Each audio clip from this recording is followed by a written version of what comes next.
আসসালামু আলাইকুম। আমরা আজকে একটু দেখব যে এক্সেলে কিভাবে প্রিন্ট করতে পারি। যদিও আমরা মাইক্রোসফট ওয়ার্ডে শিখেছি যে কিভাবে প্রিন্ট করতে হয়, বাট এক্সেলে কিছু এডিশনাল ফিচার আছে, সেগুলো নিয়ে একটু কথা বলবো আজকে। এখানে দেখতে পাচ্ছেন যে আমাদের মোটামুটি একটা বড় শীট দেখা যাচ্ছে। প্রোডাক্ট থেকে শুরু করে ইয়ার পর্যন্ত মোটামুটি প্রায় একটা দুটো তিনটা ছয়টা নয়টা 12টা 14-15টা আমাদের কলাম আছে। পাশাপাশি এখানে যদি নিচের দিকে যাই তাহলে প্রায় 701টার মতো রো আছে। So it's a huge database আমরা বলতে পারি। তো এইরকম একটা ডেটাবেস যদি আমরা প্রিন্ট করতে চাই, স্বাভাবিকভাবে আমরা যদি প্রিন্ট প্রিভিউ দেখি, স্বাভাবিকভাবে এটা ভেঙে যাচ্ছে, রাইট? এটা ভেঙে যাচ্ছে, একটা কলামের মধ্যে এটা আসছে না, একটা পেজের মধ্যে আসছে না। আমরা এখানে দেখতে পাচ্ছি যে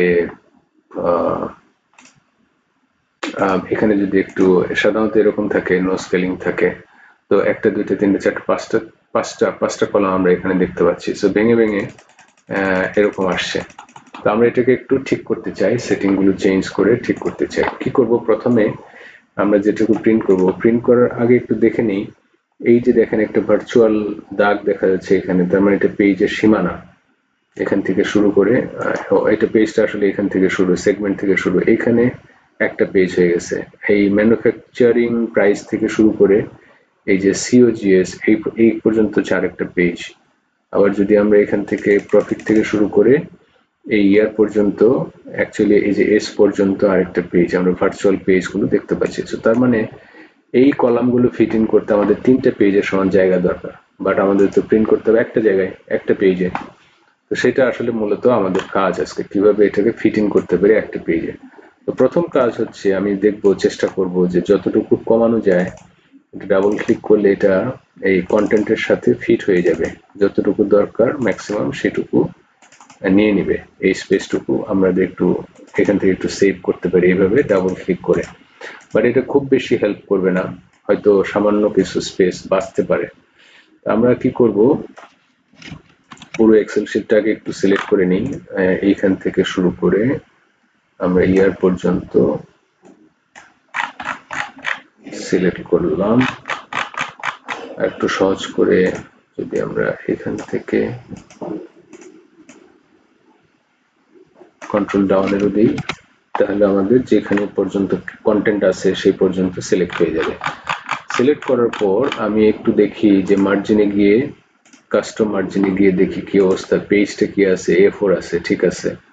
আমরা এখান থেকে একটু ল্যান্ডস্কেপ করে দিই, কারণ পেজটা তো আমাদের আসলে অনেকগুলো কলাম আছে, যেহেতু পোর্ট্রেটে এটা হবে না, ফিট হবে না। পোর্ট্রেট হচ্ছে এরকম উপরের থেকে নিচে, আর ল্যান্ডস্কেপ হচ্ছে পাশাপাশি, হরাইজন্টাল।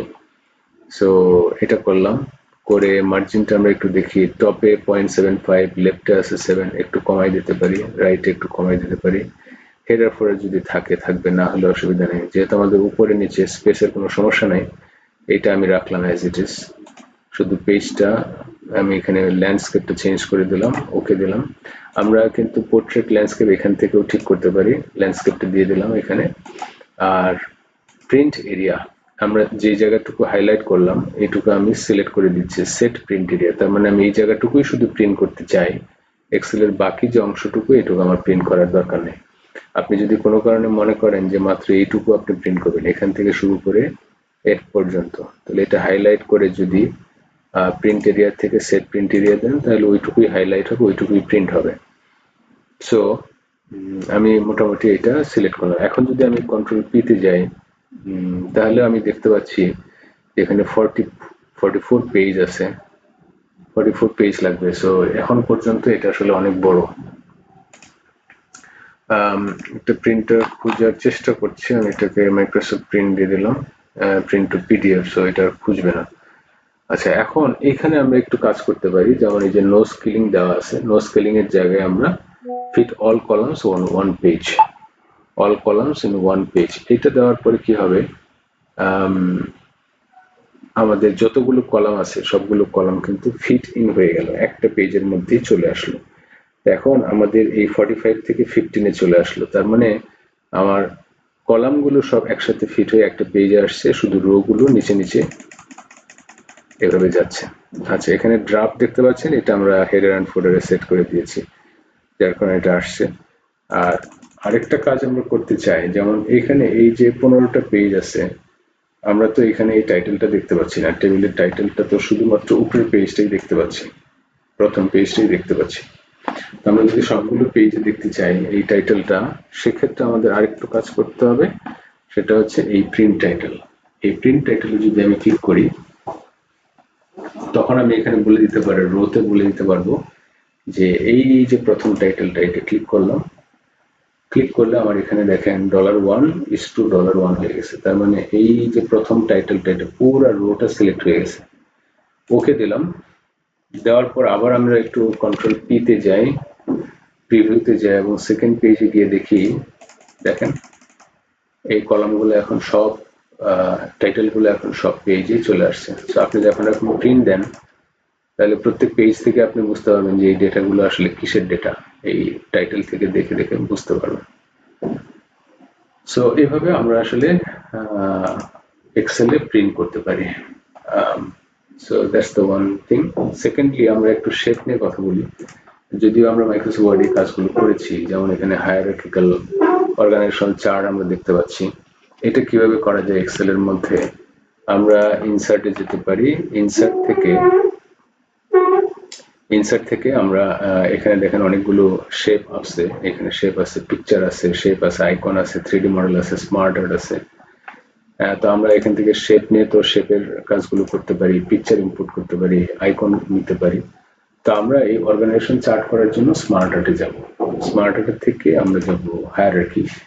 হায়ারার্কিতে আমরা অনেক রকমের মডেল দেখতে পাচ্ছি, স্টাইল দেখতে পাচ্ছি। যে কোনো একটা স্টাইল আপনার ইচ্ছা মতো নিয়ে ওকে ক্লিক করলে আপনি অর্গানাইজেশন চার্টের একটা স্যাম্পল দেখতে পারবেন, ফরম্যাট দেখতে পারবেন। তো আপনার ডেটাগুলো এখানে লিখে দিলেই আমাদের অর্গানাইজেশন চার্টটা হয়ে যাবে। যেমন আমি লিখলাম এখানে চেয়ারম্যান, তার পিএস, তারপর হচ্ছে ডিরেক্টর অ্যাডমিন, তারপরে দিলাম হচ্ছে ডিরেক্টর প্রোডাকশন, তারপরে দিলাম হচ্ছে ডিরেক্টর ফিনান্স, পরেরটা দরকার নেই, ফিনান্সের আন্ডারে একটা দিতে চাই, তাহলে এন্টার দিয়ে এন্টার দিয়ে ট্যাব দিব, ট্যাব দিয়ে আমি এখানে ধরেন অ্যাকাউন্টেন্ট এভাবে দিলাম। অ্যাকাউন্টেন্টের প্যারালাল আরেকটা দিতে চাই, ধরেন ক্যাশিয়ার। সো আপনার যতটুকু দরকার, যেখানে দরকার আপনি অ্যাড করে দিলেন, আপনার অর্গানাইজেশন চার্ট হয়ে গেল। যদি এটার কালার চেঞ্জ করতে চান, কালার চেঞ্জ করতে পারবেন এখান থেকে, এই যে কোনো একটা কালার আপনার ইচ্ছা মতো নিতে পারেন। নেওয়ার পর এখানে আবার কিছু আলাদা স্টাইল দেখতে পাবেন, এই একই কালারের উপর কিন্তু স্টাইল ডিফারেন্ট। সেইভাবে নিয়ে আপনি আসলে অর্গানাইজেশন চার্টটা দাঁড় করাতে পারেন। Thank you so much.